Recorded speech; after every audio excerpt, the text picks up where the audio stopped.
Hello viewers, in today's class we are going to discuss yet another important and conceptual problem from differentiability of functions involving the absolute value function, right? So here we have to discuss the differentiability of this function f of x, which is equal to mod of sine x minus 1 at x is equal to pi by 2, right? So in this problem, we have to see whether the derivative of this function f of x, it exists at x is equal to pi by 2 or not, right? So for this, what we will do, we'll find out the right hand derivative and the left hand derivative of this function at x is equal to pi by 2, right? So let us first find out the right hand derivative and then we'll find the left hand derivative. Now the definition of right hand derivative, it goes like this. Right hand derivative is defined as limit h tends to 0, we have f of a plus h minus f of a divided by h, right? So this is the definition of right hand derivative, right? And the left hand derivative is defined as the limit h tends to 0, f of a minus h minus f of a divided by minus h, right? So here we'll calculate these two limits.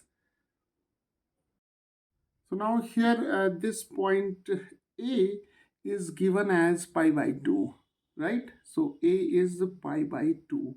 So right hand derivative is now defined as limit h tends to 0. We have f of pi by 2 plus h minus f of pi by 2, and here we have h, right? So let us find out f of pi by 2. So here if we replace x by pi by 2, we have f of pi by 2 as mod of sine pi by 2 minus 1, right? Now sine pi by 2 is 1, so this is 1 minus 1, that is mod of 0, that is equal to 0, right? So f of pi by 2 is equal to 0. So now we have limit h tends to 0 and we are left with f of pi by 2 plus h minus 0 divided by h, right? So now let us find out f of pi by 2 plus h. So f of pi by 2 plus h can be obtained by replacing this x by pi by 2 plus h. So we have sine pi by 2 plus h, and here we have minus 1. So this is mod of cos h minus 1, right? Because sine pi by 2 plus theta is equal to cos theta, right? So this is an important result from trigonometry. So we have f of pi by 2 plus h as mod of cos h minus 1. So now this limit takes the form that is mod of cos h minus 1, and here we have simply h. So now our task is to calculate this limit, right? Now see, inside this mod function symbol we have cos h minus 1. Now from trigonometry we know that cos of h is less than or equal to 1, right? So here cos of h is less than or equal to 1. So if we take 1 to this side, we have cos of h minus 1 less than or equal to 0, right? So here mod of cos h minus 1 may be replaced by a negative of cos of h minus 1 divided by h, right? Because see here, if we take cos of h minus 1 less than 0, then by the definition of mod function, if we have mod of p and then mod of p is equal to plus p whenever p is greater than or equal to 0, and mod of p is negative of p whenever p is less than 0, right? So when if we take this quantity as p, then p is less than 0, right? So mod of p should be equal to negative of p. So here mod of cos h minus 1 can be written as negative of cos h minus 1. So now simplifying this expression, we have limit h tends to 0, and we have minus cos of h plus 1 divided by h, right?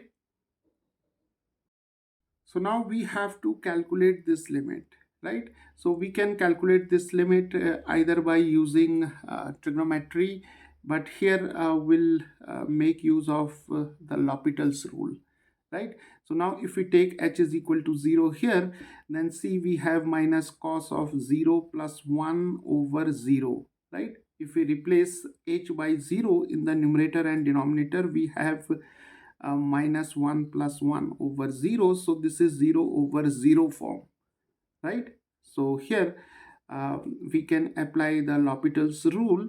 So differentiating the numerator and denominator with respect to h separately, will get negative of sine h, because the derivative of cos h is minus sine h. The derivative of 1 is 0, the derivative of h is 1, right? So we have limit h tends to 0, and this is minus minus plus, so we have plus sine h.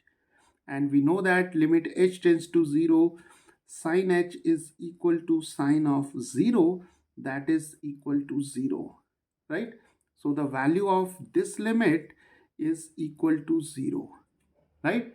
So the right hand derivative of this function at x is equal to pi by 2 is equal to 0.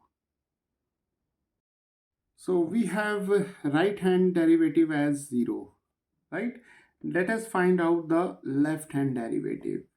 So we'll start with this limit. So we have limit h tends to 0. We have f of a minus h. A is pi by 2. So we have pi by 2 minus h minus f of pi by 2 divided by negative of h, right? So now f of pi by 2 is equal to 0. So we have limit h tends to 0, f of pi by 2 minus h minus 0 divided by minus h, right? Now we have to find f of pi by 2 minus h. So f of pi by 2 minus h can be obtained by replacing this x by pi by 2 minus h.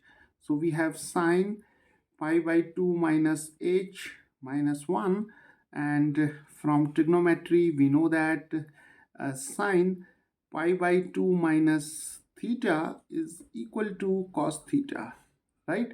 So here we have cos of h minus 1, right? So now we have limit h tends to 0. We have mod of cos of h minus 1 divided by minus h. So now we have to calculate this limit, right? And as we have discussed already while calculating the right hand derivative, this mod of cos h minus 1 can be written as negative of cos of h minus 1 divided by minus h, right? So mod of cos of h minus 1 is equal to negative of cos of h minus 1, because cos of h minus 1 is less than 0. So this negative sign and this negative sign get cancelled, and we are left with limit h tends to 0 cos of h minus 1 over h, right?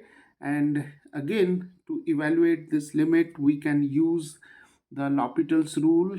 And here if we take h is equal to 0, so we have cos of 0 minus 1 divided by 0. So cos of 0 is 1, 1 minus 1 over 0. So we have 0 over 0, right? So we have 0 over 0 form. So we can apply the L'Hopital's rule. So differentiating the numerator with respect to h, we have minus h because the derivative of cosine h is minus sine h, right? And the derivative of 1 is 0. So here we have the derivative of h as 1. So we have limit h tends to 0, negative of sine h, right? And this limit is equal to a negative limit h tends to 0. This is sine h. So this is minus of sine 0. Sine 0 is 0. So we have a 0, right? So the left hand derivative is also equal to 0 at x is equal to pi by 2. So viewers, from this discussion we have seen that both the right hand derivative and the left hand derivative are equal to 0, and they are equal to each other at x is equal to pi by 2, right? So we can claim that this function is differentiable at x is equal to pi by 2. So viewers, we know that a function is said to be differentiable at some given point if the left hand derivative and the right hand derivative both exist and finite and are equal to each other, right? So in this case we find that the left hand derivative and the right hand derivative both exist and both finite at x is equal to pi by 2, and they are also equal to each other. Hence the function is differentiable at x is equal to pi by 2.